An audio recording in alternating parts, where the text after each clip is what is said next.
Hello everyone, welcome back once again. So in our last lecture we have started our new topic that is binomial theorem. और इस topic में हमने क्या सीखा था basically binomial का मतलब बाई होता है, ये सब मैं आपको ऑलरेडी लास्ट लेक्चर में introduction lecture of binomial theorem आप देख सकते हैं मेरा, उसमें मैं आपको बता चुका हूँ कि दो टर्म्स का अगर हमें एक्सपेंशन करना है विद द इंडेक्स, ये इसको हम पावर बोलते हैं या इंडेक्स भी बोलते हैं।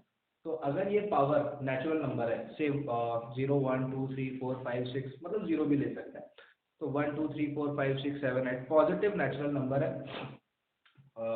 और ये ए एंड बी क्या है, A and B belongs to R. तो जब मैं इसका एक्सपेंशन करूंगा तो क्या आता है NC0 a raise to n plus NC1 a raise to n minus one into B. देखिए पहली स्टेप में क्या है, a रेज टू n है, फिर दूसरी स्टेप में क्या हो रहा है, a से एक पावर कम हो रही है, b इंट्रोड्यूस हो रहा है, फिर NC2 a से एक और कम हो रहा है, b बढ़ रहा है, a से एक और कम हो रहा है, b एक बढ़ रहा है, a कम होता जाएगा b बढ़ता जाएगा, a कम होता जाएगा b बढ़ता जाएगा, और लास्ट वाली टर्म क्या हो जाएगी, a गायब हो जाएगा, b रेज टू n रह जाएगा। तो इस तरीके से हम बाइनोमियल एक्सपेंशन करते हैं फॉर पॉजिटिव नंबर भी बोल सकते हो या नेचुरल नंबर भी बोल सकते हो, n belongs to natural number, और a कॉमा b क्या होंगे, a comma b belongs to r। For example मैंने आपको बताया था कल, अच्छा आप है ना बाइनोमियल से मतलब इसी रिजल्ट से आप a प्लस बी का होल क्यूब, देखो क्या होता है, a cube plus 3a square b plus 3ab square plus b cube, है ना। मतलब बेसिकली मैं जानबूझ के इसको इस तरीके से लिख रहा हूँ कि सबसे पहले a की सबसे बड़ी पावर, फिर एक पावर कम हो रही है, फिर एक पावर कम हो रही है, और फिर गायब हो गया। तो a क्यूब जब था तो b के साथ b नहीं था, फिर a स्क्वायर हुआ तो b इंट्रोड्यूस हो गया, फिर a रह गया तो b स्क्वायर हो गया, और फिर a खत्म हो गया तो b क्यूब हो गया, है ना। अब आप यहाँ पर ध्यान दीजिए, इसमें ध्यान दीजिए n कौन है, इसमें n3 है, दिख ही रहा है ना। a क्यूब के साथ कोएफिशिएंट क्या लगा हुआ है, 1। कुछ भी अगर a क्यूब के साथ कोई टर्म नहीं है मतलब 1 है, 1 multiply by a cube is 1। अच्छा ये 1 का मतलब क्या हो जाएगा, 1 का मतलब हो जाएगा NC0, और n क्या है 3, तो हम इसको ऐसे भी लिख सकते हैं 3C0 into A cube plus 3C1 into A square B plus 3C2 into A B square plus 3C3 into B cube. आप उन सबको सॉल्व कर लीजिए। 3C0 NC0 का वैल्यू 1 आता है, 3C1 का वैल्यू 3 आएगा, 3C2 का वैल्यू भी 3 आएगा, और 3C3 का वैल्यू भी 1 आएगा। देखो 1 3 3 बाइनोमियल से आप इसको इस तरीके से भी एक्सपैंड कर सकते हो। वैसे तो हमको ये रिजल्ट याद है, a plus B the whole cube हम बचपन से पढ़ते आ रहे हैं। आप चाहे तो इसके लिए कर सकते हो, a plus B raise to 4 के लिए भी देख सकते हो। तो ये आ जाएगा, इसका एक्सपेंशन होता है a raise to 4 plus 4 a cube b, ठीक है। फिर नेक्स्ट होता है plus 6 a square B square, फिर नेक्स्ट हो जाएगा 4 ए बी क्यूब, और फिर लास्ट टर्म हो जाएगी b रेज टू 4, ठीक है ना। अब आप चाहे तो चेक कर लीजिए, यहाँ n का रोल 4 प्ले कर रहा है, तो a रेज टू 4 के आगे क्या होगा, इधर 4C0 होगा, है ना। फिर ये क्या होगा, 4C1 होगा, ये 6 क्या होगा, 4C2 होगा। आप चेक कर लीजिएगा 4C2 का वैल्यू 6 ही आता है। फिर अगेन ये 4 क्या हो गया, 4C3 हो गया, और यहाँ b रेज टू 4 के आगे 1 लगा हुआ है, तो ये क्या हो जाएगा 4C4 हो जाएगा, ठीक है ना। बहुत ही आसान है binomial expansion, a plus B raise to n, बस a and b belongs to r and this n belongs to natural number. आगे हम ये भी पढ़ेंगे, अभी तो हम सिर्फ क्या पॉजिटिव नंबर्स के लिए पढ़ रहे हैं ना, अगर इंडेक्स क्या है पॉजिटिव इंटीजर है ना, तो उसके लिए पढ़ रहे हैं। आगे हम ये भी पढ़ेंगे फॉर एनी इंडेक्स, अगर कुछ भी पावर हो, से यहाँ पर नेगेटिव पावर हो या फ्रैक्शनल पावर हो, तो वो भी हम धीरे धीरे पढ़ेंगे। अभी तो जस्ट हमने इंट्रोड्यूस किया है a plus B raise to n कि मतलब क्लास 10 तक तो हमें ये पता था कि a plus B the whole square, a plus B the whole cube and a plus B raise to 4 भी अगर कोई पूछेगा तो उतना तो हम बता सकते हैं। लेकिन अब with this concept we will be able to expand any for any term n belongs to for any natural number, we will be able to expand this particular what you can say expression। हाँ, तो यहाँ पर अगर n आपको कुछ भी दे दिया गया, से 10 20 30 40, है ना, इतना बड़ा तो वैसे देंगे नहीं, लेकिन फिर भी अब कुछ भी आ जाए हम उसको एक्सपैंड कर सकते हैं। अब हमें लॉजिक तो पता चल गया। तो चलिए कुछ क्वेश्चन के मीडियम से इसको और अच्छे से समझ लेते हैं। चलिए स्टार्ट करते हैं। और बाइनोमियल एक्सपेंशन में हमने एक और चीज़ नोटिस करी थी कि जो भी पावर होती है, जितनी भी पावर होती है, जैसे कि मान लीजिए a प्लस बी का क्यूब निकालना है तो उसके एक्सपेंशन में कितनी टर्म्स आएंगी? 4 आएंगी, है ना। a cube plus 3a² b plus 3ab² plus b cube, है ना। अगर a plus B raise to 4 की बात करूंगा तो उसके एक्सपेंशन में 5 टर्म्स आएंगी। तो जितना भी इंडेक्स होगा, जितनी भी पावर होगी, उसके एक्सपेंशन में नंबर ऑफ टर्म्स क्या आएंगी? उससे एक ज्यादा आएगी, ठीक है ना। ये मैं आपको ऑलरेडी लास्ट लेक्चर में बता चुका हूँ, ठीक है। और दूसरी चीज मैंने क्या बताई थी, हमेशा वो a और b जो होंगे ना, a और b जो दो टर्म्स होंगे, एक्सपेंशन में हर एक इंडिविजुअल टर्म जो हम देखेंगे उसमें a और b का जोड़ जो होगा ना, कोएफिशिएंट का जोड़, वो हमेशा सेम होगा। मैं आपको ये बता ही देता हूँ वापस। जैसे a प्लस बी का होल क्यूब की मैं अगर बात कर रहा हूँ तो क्या आया था इसका, आप देखो ऐसे 3c0 a cube plus 3c1, ऐसे भी लिख सकते हो बाइनोमियल से, a² b plus 3c2 ab² plus 3c3 b cube, ऐसे लिखेंगे इसको घुमा फिरा के, वो यही आ जाएगा a cube plus 3a² b plus 3ab² plus 3, है ना। मतलब ये ऐसा ही आ जाएगा 3c0 1 होता है, तो ये आ जाएगा a cube plus 3a² b plus 3ab² plus b cube, है ना। ये a प्लस b का होल क्यूब होता है। तो मैं क्या बोल रहा हूँ, यहाँ पावर कितनी थी? 3 थी, और इसके एक्सपेंशन में नंबर ऑफ टर्म्स कितनी आई? Number of terms in the expansion, जब मैंने इसको खोला तो उसके एक्सपेंशन में मुझे कितनी नंबर ऑफ टर्म्स मिली? 4 मिली, है ना।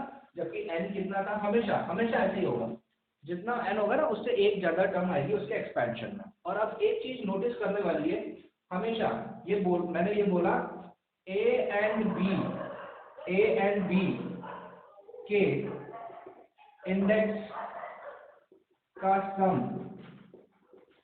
हमेशा इक्वल होगा, है ना। मतलब a एंड b, देखो यहाँ a क्यूब लिखा हुआ है तो मतलब b क्या है? b 0 लिखा हुआ है। अब आप देखो 3 में 0 जोड़ूंगा, 3 प्लस 0 कितना आता है? 3 आता है।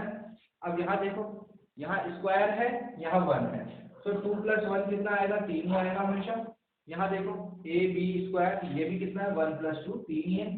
और यहाँ देखो b क्यूब है और a 0 है, तो 3 प्लस 0 0 है ना। ये दो चीजें हमेशा याद रखेंगे हम, कि एक्सपेंशन में हमेशा एक टर्म ज्यादा मिलेगी, और हमेशा वो दोनों जो टर्म्स होंगी ना, जिसका हम एक्सपैंड, जो बाइनोमियल टर्म्स, जो दो टर्म्स होंगी हमारी, उन टर्म्स का जोड़, मतलब उनकी पावर का जोड़ हमेशा सेम आएगा। तो ये याद रखें, ठीक है। चलिए अब क्वेश्चन करते हैं।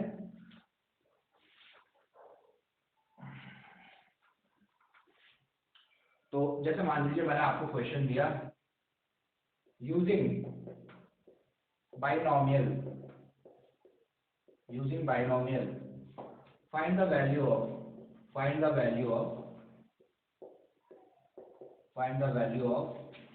101 की पावर 4, ये मेरा क्वेश्चन है, ठीक है ना।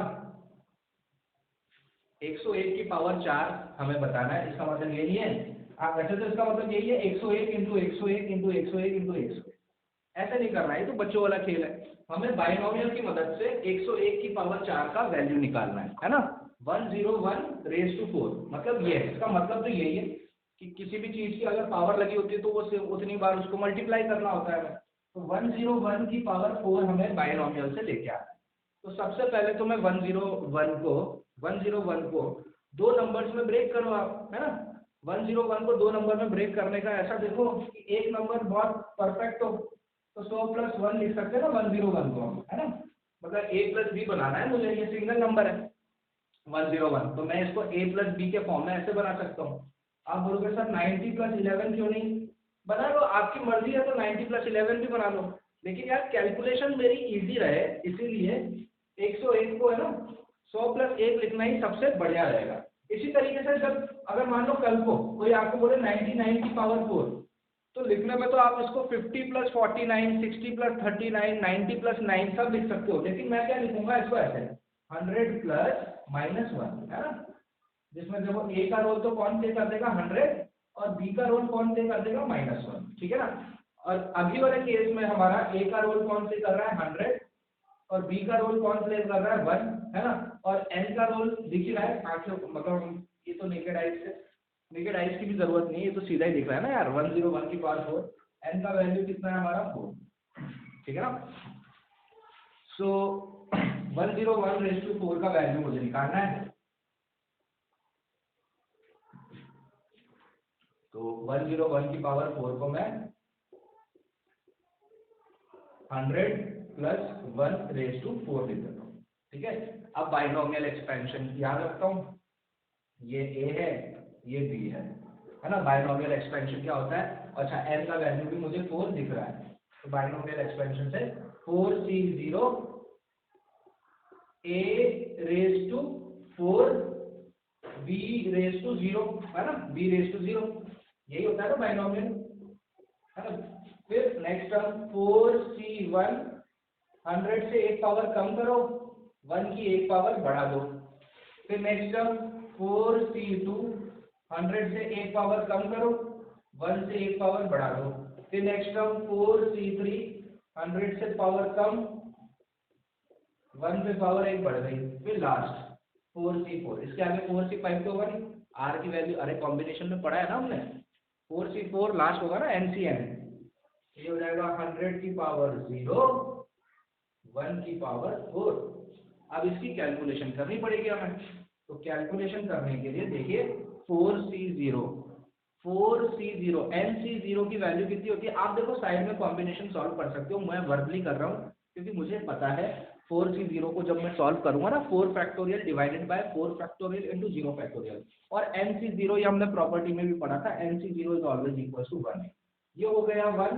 Any number two the power 0 is always 1, 1 into 1 is 1, और 100 की पावर 4 कितना हो जाएगा, है ना, चेक करें, है ना, 100 की पावर 4 ही होगा, ये 100 की पावर 2, 100 की पावर 3, 100 की पावर 4, ठीक है ना, 10 करोड़, ठीक है। 1000, 100 into 100 into 100 into 100 कितना आ जाएगा आपका, 1 2 3 4 5 6 7 8, 8 टाइम्स 0 आ जाएंगे, ठीक है। तो ये हो गया इसकी कैलकुलेशन। प्लस अब आइए 4C1, अच्छा 1 का तो कोई भी, 1 का पावर 1, 1 की पावर 2, 1 की पावर 3, 1 की पावर 4, ये तो 1 ही रहने वाला है। अब ये 4C1 को देखो, 4C1 का वैल्यू 4 होता है इंटू 100 का क्यूब, 100 का क्यूब कितना हो जाएगा, 0 0 0 0 0, ऐसा हो जाएगा, है ना। तो इसकी कैलकुलेशन क्या हो जाएगी, 4 0 0 0 0 0 0, ये हो जाएगा इसका कैलकुलेशन। सेकंड वाले का कैलकुलेशन भी हमारा हो गया, फर्स्ट वाले का कैलकुलेशन भी हो गया। अब आइए इधर 4C2 का वैल्यू कितना होता है, 4C2 का वैल्यू होता है 6, आप चेक कर लीजिएगा, 6 होता है। और 100 का स्क्वायर कितना होता है, 100 का स्क्वायर होता है 10,000, 100 into 100 is 10000, so 10,000 into 6 is 60,000, है ना। इसकी कैलकुलेशन क्या हो जाएगी, 1 का स्क्वायर 1, 4C2 मतलब 6, और 100 का स्क्वायर 10,000, 10,000 into 6 is 60,000, ठीक है ना। ये हो गया इसका कैलकुलेशन। अब आते हैं इधर, 1 का क्यूब 1, 4C3 का वैल्यू 4, और 100 की पावर 1 मतलब 100, सो 4 into 100 into 1 is 400, तो ये हो जाएगा प्लस 400, ठीक है। एंड लास्ट 4C4, ठीक है। 4C4 का कैलकुलेशन क्या आ जाएगा, सो 4C4 का कैलकुलेशन के लिए, 4C4 के कैलकुलेशन के लिए 4C4 क्या हो जाएगा, 4C4 हो जाएगा हमारा 1, 100 की पावर 0 भी क्या हो जाएगा 1, और 1 की पावर 4 क्या होगा 1, तो ये 1 ही आ जाएगा। इन सबको जोड़ देंगे, हमारा आंसर आ जाएगा, ठीक है ना। इन सबको ऐड कर दीजिएगा तो हमारा आंसर आ जाएगा, आप देख सकते हैं 1 0 0 0 0 0 0 0 0, ये फिर 0 0 0 0 0 0 4, है ना, फिर 60,000, फिर 400 + 1 401, ऐसे लिख सकते हैं। इन सबको जोड़ दीजिए, ये 1 आ गया, 0 आ गया, 4 आ गया, 0 आ गया, 6 आ गया, 0 आ गया, 4 0 1, ये मेरा आंसर हो जाएगा। 1 0 4 0 6 0 4 0 1, इन सबको जोड़ने पर हमारा आंसर ये हो गया। ठीक है, आई होप समझ में आ रहा होगा, बहुत ही इजी है। एक फॉर्मूला ही तो है यार, एक फॉर्मूला याद रखना है हमें बस, है ना, a+b⁴n का। ठीक है, आई होप क्लियर हो गया होगा, इजी था। तो चलिए नेक्स्ट क्वेश्चन डिस्कस करते हैं। नेक्स्ट क्वेश्चन देखिए, हमें प्रूव करना है, prove that √2 + 1⁵ minus √2 - 1⁵ is equals to 82। ये हमें प्रूव करना है। बहुत आसान क्वेश्चन है, मतलब इसका एक्सपेंशन निकालेंगे, इसका एक्सपेंशन निकालेंगे, सब्ट्रैक्ट करेंगे और 82 हमें आंसर लेके आना है। तो चलिए स्टार्ट करते हैं। तो स्टार्ट करेंगे, पहले इसको निकालते हैं, है ना। आप चाहो तो अलग अलग भी कर सकते हो, पहले इसकी बात कर लो, फिर इसकी बात कर लो और फिर सब्ट्रैक्ट कर लो। तो ठीक है, वैसे ही करते हैं, पहले हम √2 + 1 की पावर 5 को करते हैं। तो इसका एक्सपेंशन करेंगे, तो 5c0 √2 की पावर 5 1 की पावर 0, देन 5c1 √2 की पावर 4 1 की पावर 1, है ना, 1 इंट्रोड्यूस हो जाएगा। फिर 5c2 सॉरी √2 की पावर 3 1 का स्क्वायर। फिर नेक्स्ट 5c3 √2 का स्क्वायर 1 का क्यूब। ठीक है, फिर 5c4 √2 की पावर 1 1 की power 4 and last is 5c5 √2 की पावर 0 1 की पावर 5। ठीक है, ऐसा। तो ये तो हो गया हमारा √2 + 1 की पावर 5। ठीक है, अब करते हैं, अच्छा अब मैं चाहूँ तो पहले इसको सॉल्व कर लेते हैं ना यार, सॉल्व कर लेते हैं, ज़्यादा सही रहेगा। तो 5c0 का वैल्यू कितना होगा, 1 होगा, और √2 की पावर 5 का वैल्यू कितना हो जाएगा, 2√2 सॉरी, है ना। वापस से बताता हूँ, 5c0 को जब मैं सॉल्व करूंगा तो 1 आएगा, और √2 × √2 × √2 × √2 × √2 5 बार करूंगा तो 2√2 आएगा। फिर नेक्स्ट टर्म प्लस, अब की बार देखो 5c1 का वैल्यू 5 आ जाएगा, 5c1 का वैल्यू कितना आ जाएगा, 5 आ जाएगा, और √2 की पावर 4 का वैल्यू कितना आ जाएगा, 2 आ जाएगा। 5c1 का वैल्यू 5 आएगा, कॉम्बिनेशन आप सॉल्व कर लीजिएगा, 5 factorial divided by 4 factorial into 1 factorial, so 5 आएगा। 5 × √2 की पावर 4, √2 की पावर 4 का मतलब हो गया 4, √2 × √2 × √2 × √2 4 हो जाएगा। सो 5 4 जा कितना हो जाएगा, 5 4 जा 20 हो जाएगा, ये हो गया 20। ठीक है, फिर आइए यहाँ 5c2 का वैल्यू, 5c2 का वैल्यू हो जाता है 5 factorial divided by 3 factorial into 2 factorial, तो this comes out to be 10। 5c2 का वैल्यू आ जाएगा 10, है ना, 5c2 का वैल्यू 10 आ जाएगा। 10 मल्टीप्लाई बाय √2 का क्यूब, √2 का क्यूब हो जाएगा 2√2, है ना। सो 10 multiply by 2√2 will be 20√2 into 1 का स्क्वायर 1 ही होता है, तो ये हो गया 20√2, करेक्ट।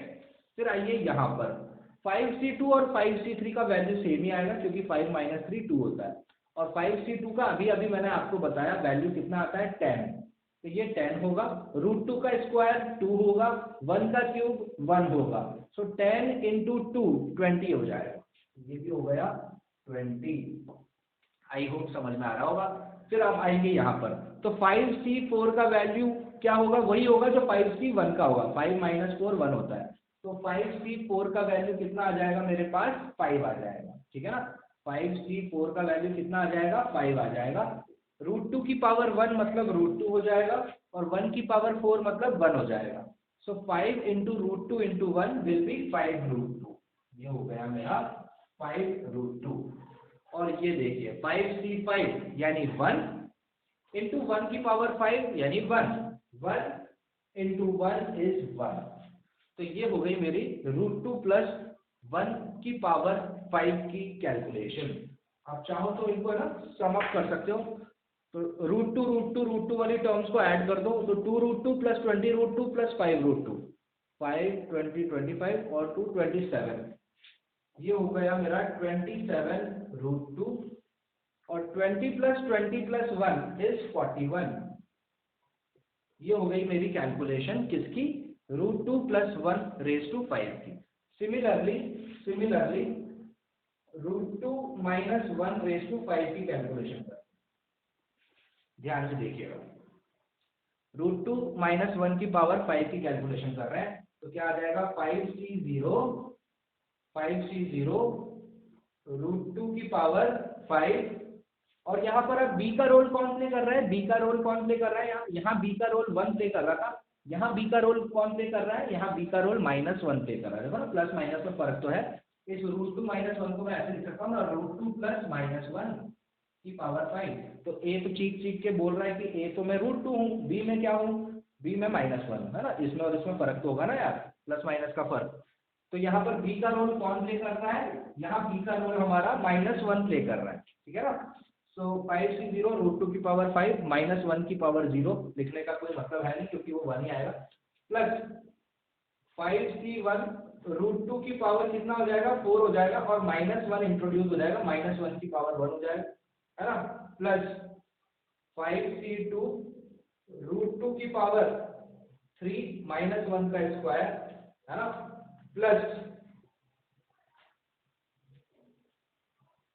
5c3 √2 का स्क्वायर -1 का क्यूब, प्लस 5c4 √2 की पावर 1 -1 की पावर 4, एंड लास्ट 5c5 -1 की पावर कितना आ जाएगा, -1 की पावर आ जाएगा 5, ठीक है ना। ओके, तो अब देखिए ये और ये ऑलमोस्ट सेम है, बस प्लस माइनस का फर्क आएगा, इतना आपको समझ में आ रहा होगा। अच्छा ये पार्ट यहाँ पर मैं ऐसे कर देता हूँ, ये हो गया मेरा इसके लिए, इसका एक्सपेंशन ये आया और इसका एक्सपेंशन ये आया। अब देखो एक चीज हमेशा याद रखिएगा, अगर कोई नेगेटिव नंबर होता है तो नेगेटिव नंबर पे अगर ऑड पावर होती है तो वो कैसा आता है, नेगेटिव आता है। जैसे कि मान लीजिए नेगेटिव नंबर है और उसकी पावर ऑड है, जैसे मान लीजिए -2 की पावर 3 है, तो आंसर क्या आएगा, negative number two the power odd, यही आंसर क्या आएगा, नेगेटिव आएगा, है ना। लेकिन अगर मैं करूँ -2 की पावर 4 तो आंसर क्या आएगा, 16 आएगा, है ना। यानी क्या समझा मैं, नेगेटिव की पावर ऑड यानी नेगेटिव, नेगेटिव की पावर इवन यानी पॉजिटिव। ये कॉन्सेप्ट याद रखना, बचपन से हम पढ़ते आ रहे हैं, ये याद नहीं रहेगा ना तो हमारी माइनस प्लस की गलती हो जाएगी। और अगर माइनस, और यही तो चाहता है क्वेश्चन वाला, आप माइनस प्लस की गलती करो और आपका क्वेश्चन खराब हो जाएगा। तो ये ध्यान रहे माइनस प्लस की गलती ना करें हम। नेगेटिव की पावर ऑड तो बॉक्स खुलता है नेगेटिव के साथ, नेगेटिव की पावर इवन तो बॉक्स कैसे खुलेगा, पॉजिटिव के साथ, है ना। तो ऐसे याद रखो। तो देखो 5c0 √2 की पावर 5 वही होगा जो फर्स्ट एक्सप्रेशन इसके लिए था, क्या आया था हमारा, 2√2 आया था। ये देखो ना, ये देखो और ये देखो आप, है ना, सेम ही तो है, तो इसके लिए मैं डायरेक्ट लिख देता हूँ √2, है ना। अब देखो 5c1 √2 की पावर 4 √2 की पावर 4, ये 1 की पावर 1 था, ये क्या है, -1 की पावर 1, यानी नेगेटिव नंबर के ऊपर पावर कितनी है, ऑड है। तो ये पूरा एक्सप्रेशन क्या हो जाएगा, नेगेटिव हो जाएगा। तो ये +20 आया था, तो ये कितना हो जाएगा, -20। अच्छा ये 2√2 है ना, सॉरी। 5c0 √2 की पावर 5 पहला एक्सप्रेशन वही है, तो 2√2 आया। सेकंड एक्सप्रेशन देखो, सेकंड एक्सप्रेशन भी सेम ही आएगा, बस पॉजिटिव आएगा कि नेगेटिव आएगा वो ये बताएगा आपको। नेगेटिव नंबर के पावर ऊपर क्या है, ऑड पावर है, तो यानी ये पूरा एक्सप्रेशन क्या आएगा, नेगेटिव आएगा। तो यहाँ लिख देता हूँ -20, ठीक है। फिर इधर आओ, ये आए इधर आओ, है ना। तो ये हो जाएगा, ये भी पूरा क्या आएगा, 20√2 ही आएगा, मतलब यही तो है। आप देखो 5c2 √2 का क्यूब, ये 1 का स्क्वायर है, ये -1 का स्क्वायर है ना। तो नेगेटिव का स्क्वायर, नेगेटिव नंबर का पावर इवन क्या आएगा, ये पॉजिटिव आएगा। तो ये वाला एक्सप्रेशन क्या आएगा, ये वाला एक्सप्रेशन वही आएगा जो ये आया था, है ना। और ये क्या आया था, +20√2, तो लिख देते हैं +20√2। अब तो आप समझदार हो, अब आप समझ गए होंगे, है ना। यहाँ क्या आया, -1 का क्यूब, यानी ये नेगेटिव एक्सप्रेशन होगा, तो ये हो जाएगा -20, है ना। ये +20 था तो ये -20, ये वापस नेगेटिव की पावर इवन यानी ये पॉजिटिव आएगा, तो ये आएगा +5, ठीक है ना। और लास्ट नेगेटिव की पावर ऑड यानी माइनस, ऐसा। अब इसकी कैलकुलेशन करते हैं हम, तो इसकी कैलकुलेशन क्या आ जाएगी, देखिए इसकी कैलकुलेशन आ जाएगी हमारी 2√2 + 20√2 + 5√2 कितना, 27√2, है ना। -20 -20 -1 -41, ठीक है।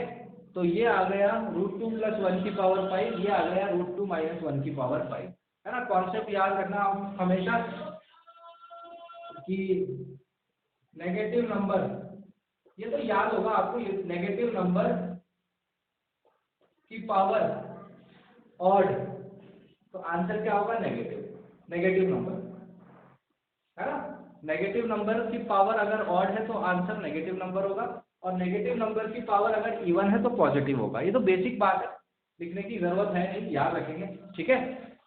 ओके, सो अब आप देख लीजिए आपको दोनों चीजें आ गई, √2 + 1 की पावर 5 भी आ गया, √2 - 1 की पावर 5 भी आ गया। तो एग्जाम वाले ने बोला कि इसको इससे घटाओ और हमें प्रूफ करके बताओ कि 82 आ रहा है, बिल्कुल आ रहा है। तो ये हो गया हमारा √2 + 1 की पावर 5 ये हुआ, और √2 - 1 की पावर 5 ये हुआ।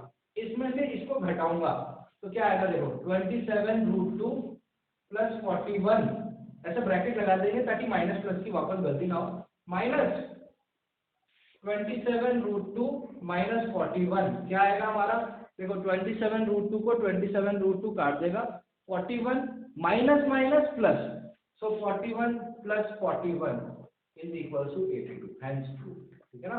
ये हो गया हमारा प्रूफ, ठीक है। आई होप समझ में आया होगा पूरा। ये और ये सेम ही है, बस प्लस और माइनस का डिफरेंस है। तो प्लस और माइनस का डिफरेंस है ना, तो चेंजेस भी प्लस माइनस के हैं। तो कैसे चेंजेस आएंगे, हर वो नेगेटिव नंबर पे अगर इवन पावर है तो पॉजिटिव एक्सप्रेशन, और नेगेटिव नंबर पे अगर ऑड पावर है तो नेगेटिव एक्सप्रेशन, ये याद रखेंगे, ठीक है। आई होप ये क्वेश्चन क्लियर हुआ होगा। तो चलिए आगे बढ़ते हैं फिर। सो आज हमने कुछ क्वेश्चंस प्रैक्टिस किए बाइनोमियल थ्योरम पे बेस्ड, और नेक्स्ट लेक्चर में भी हम यही करने वाले हैं, बाइनोमियल थ्योरम पे ही क्वेश्चंस करने वाले हैं। और अब साथ ही साथ आगे हम ये भी पढ़ेंगे कि किसी भी बाइनोमियल एक्सपेंशन में अगर आपको बोले कोई कि जैसे मान लीजिए इस तरीके से a + b⁻8 है ना, तो आपको पता है कि इसके एक्सपेंशन में कितनी टर्म्स आएंगी, 9 टर्म्स आएंगी, है ना। इसके एक्सपेंशन में कितनी टर्म्स आएंगी, 9 आएंगी। तो आपको अगर कोई पूछे कि इसके एक्सपेंशन की चौथी टर्म क्या होगी, या फिफ्थ टर्म क्या होगी, या सिक्स्थ टर्म क्या होगी, तो कैसे यार, उसका मतलब अगर कोई बोलेगा कि यार a + b⁻8 है, इसके एक्सपेंशन में 9 टर्म्स आएगी, तो मुझे क्या पता चौथी टर्म क्या है, पांचवी टर्म क्या है, तो मुझे ये पूरा सॉल्व करना पड़ेगा, तब मैं बता पाऊंगा। या फिर कोई एक जनरल रिजल्ट होगा उसके लिए, हाँ, तो उसके लिए भी एक रिजल्ट है कि आपको अगर कोई बोले कि यार एक एक्सपेंशन की किसी पर्टिकुलर टर्म अगर हमें पता करनी है, जैसे किसी भी एक्सपेंशन में, जैसे अभी अभी मैंने बोला a + b⁻8 में मुझे ये बताओ कि इसकी पांचवी टर्म क्या होगी, या पांचवी टर्म का कोएफिशिएंट क्या होगा, है ना। तो उसके लिए हमें ये पूरा खोलने की जरूरत नहीं है, इसके लिए भी एक स्टैंडर्ड रिजल्ट है जिससे हम किसी भी एक्सप्रेशन या किसी भी एक्सपेंशन की कोई पर्टिकुलर टर्म बता सकते हैं। तो वो हम डिस्कस करेंगे हमारे नेक्स्ट लेक्चर में, और कुछ क्वेश्चन प्रैक्टिस और करेंगे जितना अभी तक हमने पढ़ा है उस पे, बाइनोमियल एक्सपेंशन पे, है ना। हालांकि अब ये टॉपिक काफी इजी है ना। ये एक्सपेंशन तो आप कर ही सकते हो। आप क्वेश्चन प्रैक्टिस के लिए आपकी जो टेक्स्ट बुक है महाराष्ट्र बोर्ड की M2 की जो बुक है बाइनोमियल थ्योरम का, आप एक्सरसाइज 4 शायद मे बी 4.2 है, तो 4.2 एक्सरसाइज में आपको काफ़ी क्वेश्चंस मिल जाएंगे। तो क्वेश्चन प्रैक्टिस करते रहिए आप, ताकि आपका कमांड बैठेगा उस पर। और फिर नेक्स्ट लेक्चर में, मतलब कल ही होने वाला है हमारा नेक्स्ट लेक्चर, उसमें मैं कुछ क्वेश्चंस और करवाऊंगा, और साथ ही साथ आपको किसी भी बाइनोमियल एक्सपेंशन की कोई पर्टिकुलर टर्म कैसे निकालते हैं वो भी बताऊंगा। सो आज के लिए फिलहाल इतना ही। Thank you so much for watching. Revision करते रहिए। और अभी जो हमारा टॉपिक चल रहा है, तो इसका मतलब ये नहीं है कि हम पुराने टॉपिक्स जो है हमारे sequence and series complex number उनको भूल जाएं, उनका भी रिवीजन करते रहिए, क्योंकि कॉम्पिटिटिव एग्जाम्स के लिए काफ़ी इंपॉर्टेंट है वो, specially JEE Main and JEE Advance के लिए। तो अगर आप वो एम कर रहे हैं आगे चल के जेई मेन क्रैक करना चाहते हैं, तो यार पुराने टॉपिक्स ना भूलिए, क्योंकि क्लास 12 में आते आते यही होता है, सारे स्टूडेंट्स क्लास 11 के जो इम्पोर्टेंट टॉपिक्स होते हैं वो भूल जाते हैं। तो आपको ये नहीं करना है, आप वो भूलेंगे नहीं, वो तभी होगा जब आप उनका मतलब उनके टच में रहेंगे, डेली 15 मिनट्स या 20 मिनट्स का रिवीजन करते रहेंगे और क्वेश्चन प्रैक्टिस करते रहेंगे, तो आपका रेगुलर फ्लो बना रहेगा और आपको कॉम्पिटिटिव एग्जाम में दिक्कत नहीं आएगी। सो आज के लिए फिलहाल इतना ही, नेक्स्ट लेक्चर में मिलेंगे और बात करेंगे आगे to find the particular term या general term of a binomial expansion. Okay, so thank you so much, bye.